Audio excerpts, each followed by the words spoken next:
centella le dio una fuerte campana.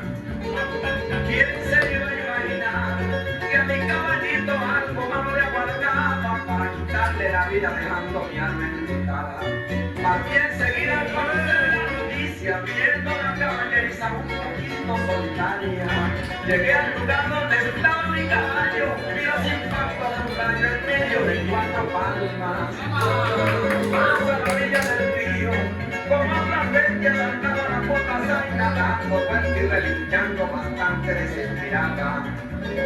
Pobre mi caballo rucio, arrodillado con la cabeza encajada, cuando fui a cerrar sus ojos derrotaron sendas lágrimas.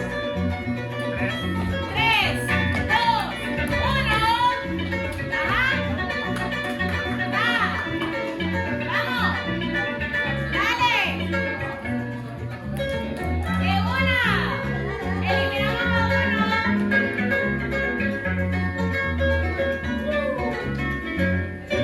Pasó la pieza desencillando añoranzas, mientras una garza blanca observaba en la cañada. Cantó un carrao en una punta de manta y una triste parábola enmudeció la sabana. En las arenas del río, mi rucio amor dejó sus patas marcadas cuando con su otra fue a reposar en la playa. La soga de mi cariño apareció reventada por unos cuantos tirones del destino en su mulata. Adiós amigo, me brotó del corazón, sentí gran desolación cuando le daba la espalda. Un hueco grande donde su cuerpo cupiera y encima del poco de tierra mi sombrero un pelo de guapa. Pa' que el rocío mañanero caballoso obedezca mi plegaria y los albores del tiempo le den su gracia temprana.